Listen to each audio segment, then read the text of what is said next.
Hey, hey, hey, how are you? Welcome. Oh, You thank you haven't been so here.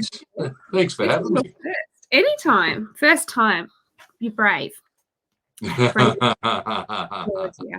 You've been pretty busy. You've been doing lots of interviews and touring. Have you had a good year so far?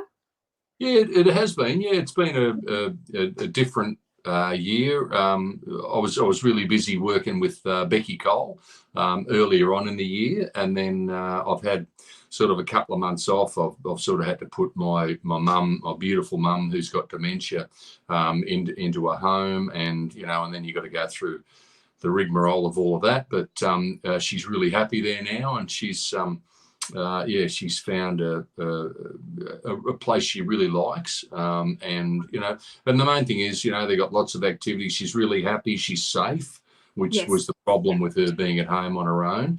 But now the problem is having to go back down to Victoria and start cleaning out the house. And oh my God, she's been there for 50 years. We grew up there in that house. So you would not believe the stuff that she's got, Yeah. stuff in every cupboard and every nook and cranny. So it's a big job ahead, but we're slowly getting there. It's a big job, but it's probably nice memories and things as it's going. And do you get to, show her things as well? Like with dementia, those things from long ago, they often do, those things remind them. So it's a good little. Yeah, that's true. And a lot of those old photos and things like that, she can remember those really well, and then it's sort of the more recent stuff that she forgets. But I tell a great story on stage actually about my daughter, Layla, is studying to become an opera singer. And then I was visiting mum last week, and she was having a dinner, and she just said out of the blue, she said, Layla is a great singer. And I said, yeah, mum. Yeah, Layla is a great singer. And she looked at me and said, I've got no idea where she gets that from. Let's And go. I said, yeah, mum, neither do Yeah, and that wasn't a dementia moment. She was in that. I hope it was a dementia moment. That is fantastic. I love that. No, that's one thing. Small kids and people with dementia, they speak the truth at the time, don't they? Yeah, there's no filter, back. baby. There's no filter. It's a very interesting conversation. Hi, Rachel. I hope you're well. Did you go to the muster? Thank you for joining us. I didn't get to tell you before we went live, Adam. I forgot. People can put comments and ask questions in the comments. So Scott can puts them up for us while we're talking. And if there's anything there that you see that you want to say or talk to, you're welcome to do that. Yeah, no worries at all. G'day, Rachel. We normally have a bit of a tradition when artists haven't been on the show before to go back to what got them into music and the genre that they're sort of gone down. You've had a very long career. Tell us a little bit about that before what was your decision to go into music and what was the reason for the country path? Yeah, I sort of, my dad had a really big vinyl record collection, and it was all country music. And so Dad used to play that stuff day and night. And he had this really good memory, and he could rattle off, he'd hear a song and he'd say to me, oh, that was a really big hit back in 1973, he'd play an act, and, whoever it was, maybe it was Johnny Cash or whoever it was, and he'd say, oh, he got his big break singing on the Grand Ole Opry in 1960, Yes. so he was a bit of a whiz with all that stuff. And I just fell in love with the songs and the music, and then my auntie brought around an old guitar that had no strings or anything on it, and she said, look, I've just moved into a new apartment, and she said, this was in the cupboard, do you want it? I was going to throw it out, and I said, God, yeah, I'll have it. And so I took it down to the music shop, and they put new strings on it for me, and I think I was about 12 at the time. And they sold me one of those chord books, with where to put your fingers. Yeah. I've got a few of them here. Back before you could just look all that stuff up on YouTube, you had to look at a book to and God, I sound old now. And and so I used to strum along to Dad's old country records, and that's sort of what made me fall in love with the songs and the stories and these people that were larger than life. You know, Dad would tell me about Waylon Jennings and Yes. Willie Nelson and how they started this outlaw movement, and Johnny Cash and you know, all these great, you know, people. And I just fell in love with it. I just thought it was amazing. It is, and I agree. That's how we grew up in music and the records. I've still got all of the records, and I still play them all because they still sound amazing. But those stories never leave, do they? They're always. They do. Yeah, they're always in your mind. Hi, Glenda. I hope you're doing well. She said to say hello and good evening. Ellen, lovely to talk to you. She's a very dear friend of mine, actually. She is so lovely. She does a lot of our posting and helps out so much with Country Kickback. We couldn't be here without all the people that help us out. Yeah.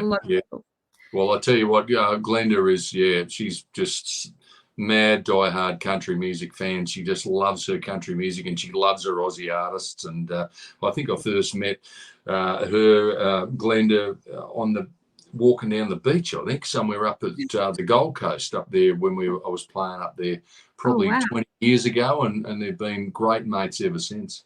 Yeah, we're so lucky. And I always if she tells me that something's good, I know it's good and I have to listen. It's always like, if you're saying I know that I need to do it, it's great. It's the best way. But tell us a little bit about your current single. What's a Man Gotta Do? Yeah, well, I wrote this song about my local pub, which used to be a beautiful little old country pub, and we used to go down there when I was away, when I was home, from being away on tour, and I'd go down there and join a couple of the locals down there, and anyway, they demolished the place, and they spent about $25 million on it, and they've built this place now, and when they had the opening day, it looked like the Taj Mahal. You've never seen anything like it, It's like a 5-star resort. And I walked in there and I thought I'll go and check out the opening of it, along with, I reckon there's about 10,000 other people that thought they'd go to the opening day. And so while I was in line, waiting to, in line to get to the bar to order a beer for about 3 hours, I came up with this song, and that's how it came about.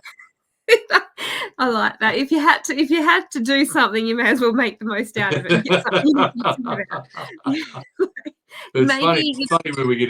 It's funny where we get our ideas from, It is, isn't it? And maybe in 100,000 streams, you'll earn enough to buy the beer. Yes. Yeah, well, it's funny because the publican said to me, I said, what's happened to all the old, the good old, regular beers? And he said, oh, no, mate, it's all craft beer. He said, that's the go. I said, but it tastes terrible. And he said, yeah, I know that. He said, but we sell it for $12 a schooner.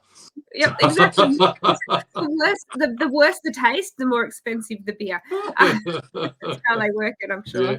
But yes, so have you been back? Is it as hard to get a beer now that it's opened? And I don't go down there very often, but usually I go down there like on a Monday or a Tuesday and catch up with a good mate of mine down there then. But apparently weekends you cannot get near the place now. They do 3,000.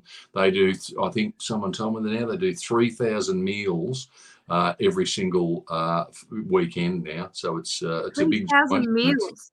3,000 meals, lunch, dinners, Friday, Saturday, Sunday, 3,000 meals every weekend, and you cannot get near the place. But they put a new playground in there. I think they spent nearly $300,000 on this big playground for the kids, and they've built a coffee shop in there too.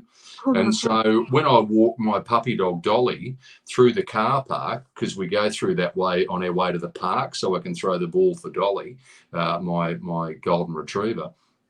And at 10 o'clock, you can see all the mums are there unloading the prams and getting the little ones out, and in they go. And and that's a good thing too. They go there, let the kids go loose. Go on, kids, get in the playground. We'll never find you again. And the mums sit there and have their coffee and whatever, scones or cake or whatever, and catch up. So it's become a big play centre. That's clever business, and you never know, they could be looking like they're having coffee and just have beer in their coffee cups. Just a little bit better for 10 a.m. Stop it. What are you saying? I've never done that, I promise. We've got Rachel said, did you get any song inspirations while in Nashville last year? Yeah, I did. It's a funny town, Nashville, and I think because there are so many songwriters there, and at any moment of the day or night, there are just thousands of songs being written all over the place.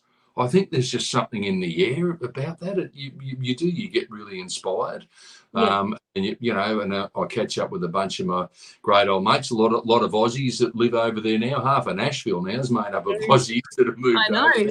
We're taking over. It's great.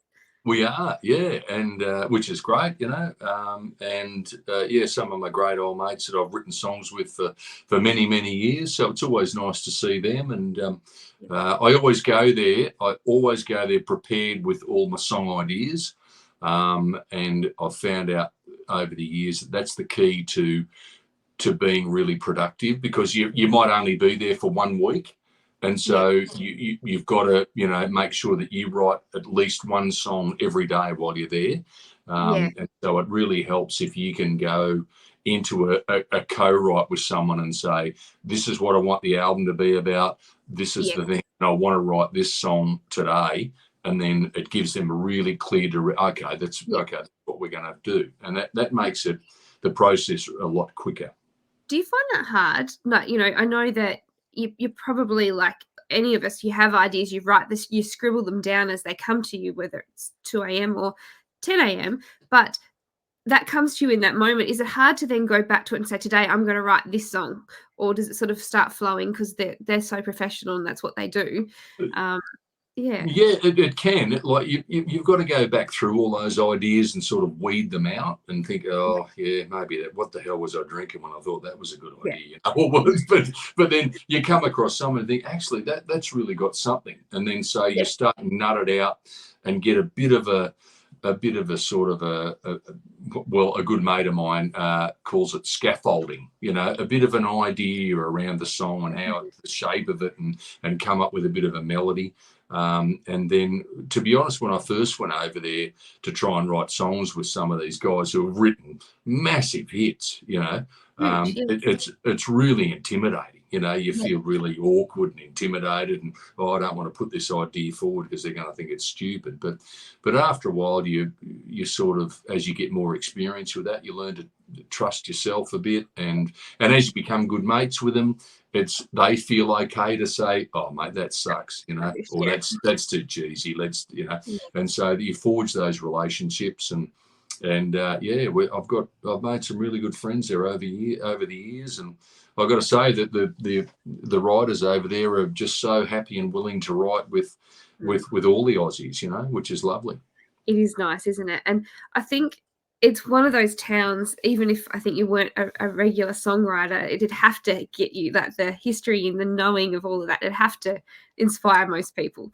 And it's nice because they are including the Aussies. And I think we're getting such a strong foot over there that they're trusting us more and more to actually do these things with us, which is good.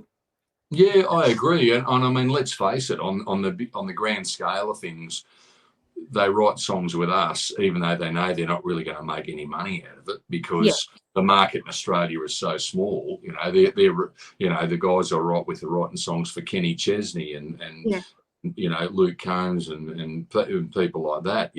And so for them to do that, really, they do it just because they like us. I think they like hanging out. How can they not? They like our beer, not the craft beer.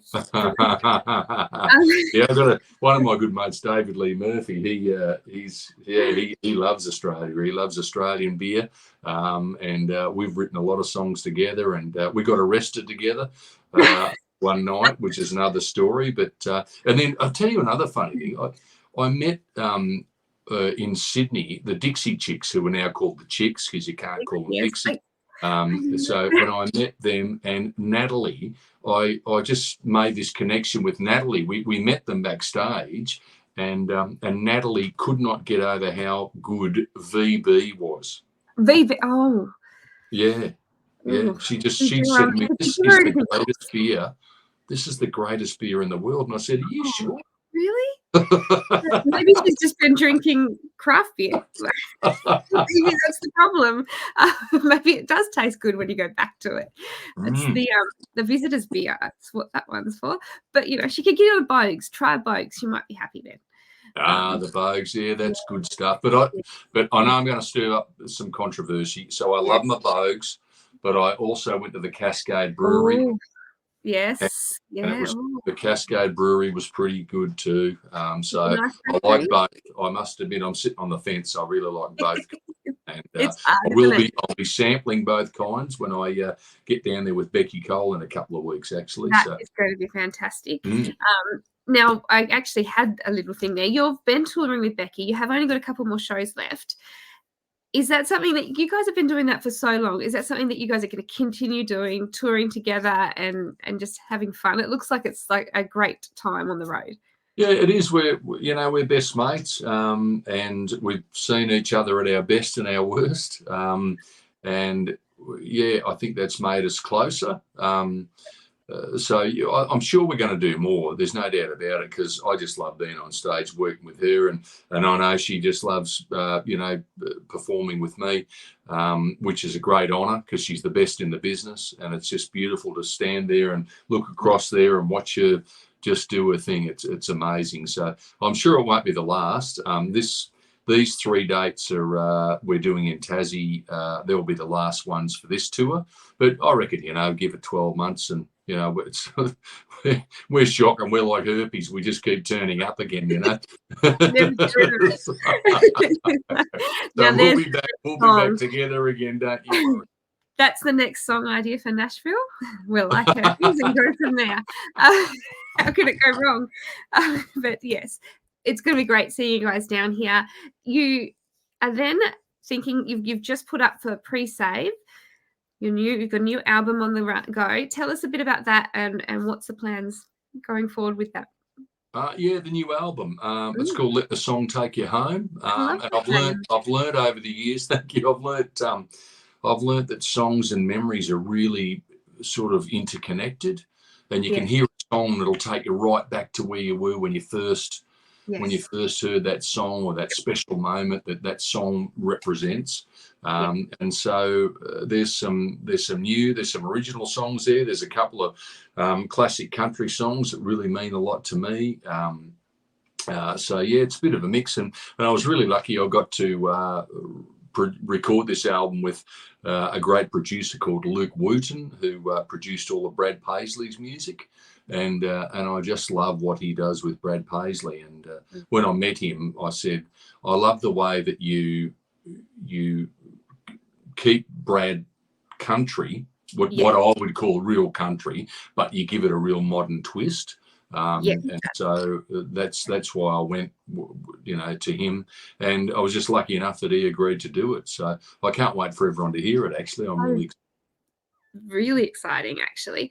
And I was going to ask you, when you do a cover song, as you just said, they're songs that mean a lot to you.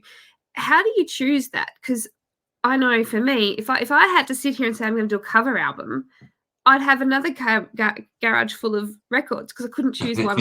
How do you do that? Yeah, it's tricky, isn't there? I've got a big long list of them, and I know that like there's a song on this album called "Sail Away," which was one of my dad's all-time favourite songs. And whenever I hear that song, it was an old Kenny Rogers song.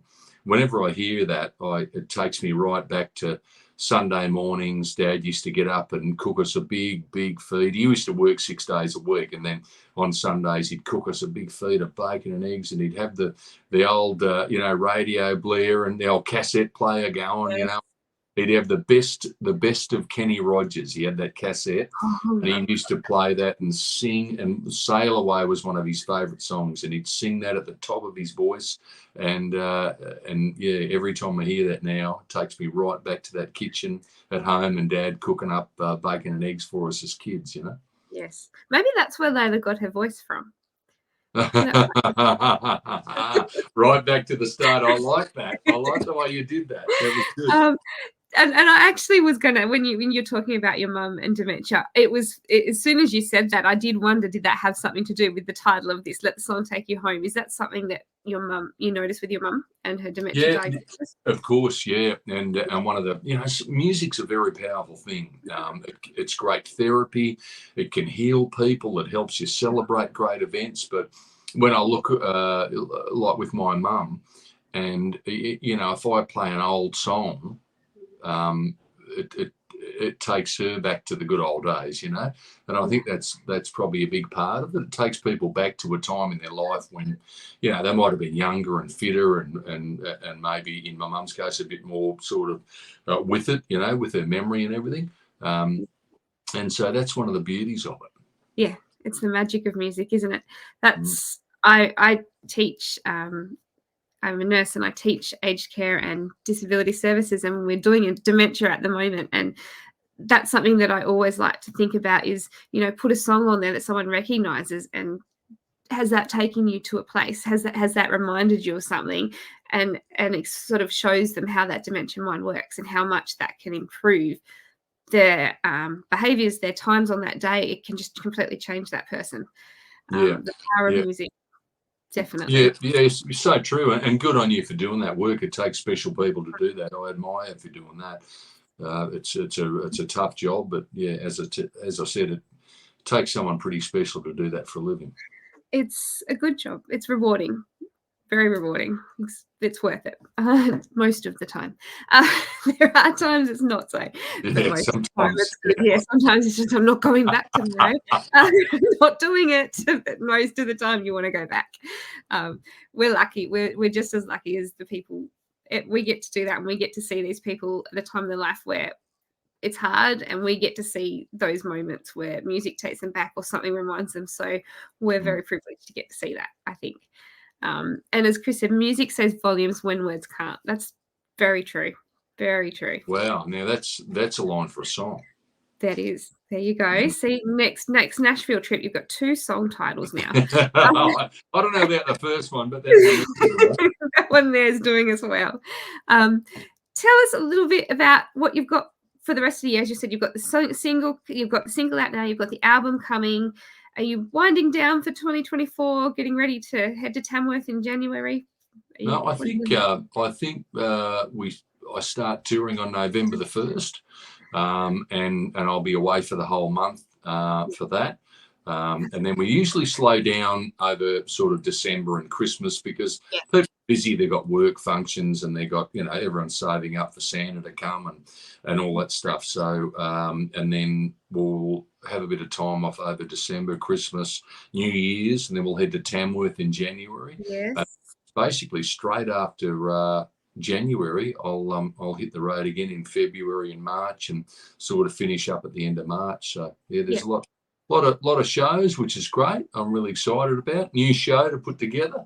I get to, you know, get out on the road and do what I love again. You know, I've had a month or so off, and I tell you what, it's funny how you lose your sense of purpose when you've been home for long enough. I can only walk the dog every day and do so many loads of washing and vac the house so many times. And I've been out in the garden, and I get out and go fishing. But gee, I can't wait to get out back touring. If you get, you know, when you're down here in Tassie and you get, you know, want to think, I want to go back home, I'll put call into your joint and give it the once over. Yeah, do the washing, you can do it all, and just give you that feeling of being back home again, and then you can hit the road again. That's very kind. Thank you. That's very kind. We're so kind. If you guys are wanting to get tickets for Adam's tour coming up, if you want to scan that QR code now, or you can just when the show's finished, you can I was going to say rewind. We don't do rewind anymore, I know, but pop it back to this one and it will still work. So you can scan that QR code and get your tickets as soon as the show's finished. Oh, thank you so much. That's beautiful. Thank you for the plug. And I really appreciate you having a chat and spreading the word out there. That's awesome. I'm very grateful.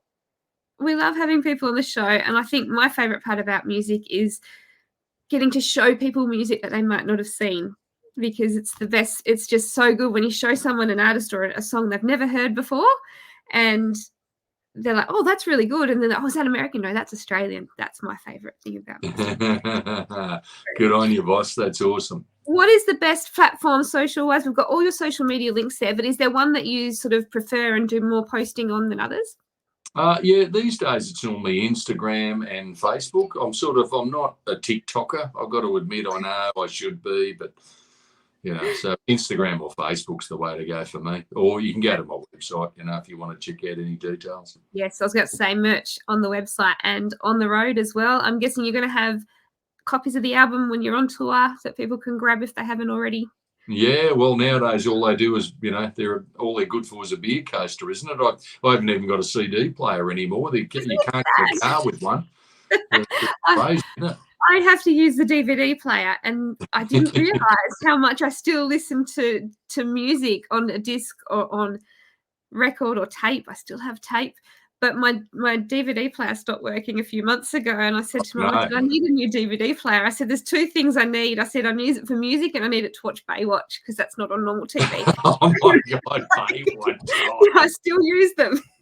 Oh well, but look, one of the good things is it's forced me to get back into the vinyls. I've got a couple of thousand vinyl records, so it's forced me to go back and get the old vinyl records out and play them. You forget how good they are. You can't, and that sound, it's something you can't create in a CD or in a recording, I don't think anymore. But whenever I put a record player on, it just takes you well back, and you don't want to turn it off. But my neighbours probably want me to because it's in my garage. The neighbours, so they probably would wish I'd go back to. Yelling at you, that means they just want you to turn it up. That's right. Or I'm not singing loud enough. And maybe the artist got the words wrong, and I've just shown them what to do. But maybe that's the problem. And Chris said he misses the CD player in the car. I do too. I do. Can't get one with a CD player. It's impossible. I miss driving around listening to that CD the whole way through and knowing as soon as the song comes on, oh, this is the song after that. Like your mind just goes straight into the next song. But you don't do that anymore because we skip it around and it's on shuffle all the time. Yeah, it's changed. I mean, the way we listen to music's changed. But, I mean, that's life. My kids look at me. They're in their early 20s and they look at me like I'm an alien when I talk about CDs or cassettes even, and they go, what the hell was that? Cassettes. And so, it's all changed now. They just stream what they want, and that's the way it is. And there's no good whinging about it. You've got to accept that and go along with it. Absolutely. And that's right. And at the end of the day, the good thing about streaming, I guess, is I can listen to an album on CD 100 times. I buy that album once, it gets registered once. But when you see how many times people are listening to your streams, you know that people are still listening to that album, whereas on record, you don't know. So I guess there's positives to it as well. Yeah, very true. Very true. And, it's a great platform to get our, spread the word out there. Like, I mean, like on social media and stuff. Absolutely. Great way to spread the word to your, target fan base to say, hey, I'm on the road here, or I'm doing this, or I'm putting out new music then, or whatever. So, in lots of ways, it's bad, but in other ways, it's really good and really helpful. Absolutely. And I think, if you don't move forward, then you're never, ever going to grow either. So we've got to just take the good with the bad. And most of the people that I talk to when we're on the road, and people do still listen to music, still do listen to albums. It's just that when they're in the car, they just do it a little bit differently. So the real music lovers are still doing both anyway, I think. Yeah, you're right. Yeah, there's a good mix of both, and you'd be surprised how many of the old physical CDs we still sell on the road. I think people just want them as a memento or something, a memento of the night, or something to remember the show by or something. But it's certainly, read it front to back. Most people do. It's really nice to see. But I have taken up so much of your time. Thank you so much for coming on the show and braving us. I hope we haven't scared you off. No, you haven't worried me. I've got to go and cook my beautiful wife dinner. So I'll go and cook her a steak for dinner, and then hopefully she's not starving at the moment. She's not chewing her fingernails off. Well, and hopefully, you finished the housework earlier, so now you can go and do dinner and she'll be right. You know what's scary? I actually enjoy it. I don't mind doing it. Yes, you have been off of the road for too long, haven't you? Something's gone wrong. I've got to get on the road again. No one's going to be happier than my wife, too. Trust me, when I hit the road, I can tell you, I'm driving her mad. She's like, we'll be fine once you're not here. Yeah. So when is it you're going away? I'll pack your bag. Thank you so much. I really appreciate the chat. Thank you for joining us. And thank you, Scott. I know you're back there doing all the controls. So thank you for all the work that you've done. I know that you've been at Gympie, so it's absolutely amazing that you got to do all of this and still go to Gympie. Scotty. Thanks for steering the ship, Scotty. And we will see you all next week. Have a great weekend and keep the messages coming because I've had lots of lovely messages and I love hearing from you all. We'll see you next week.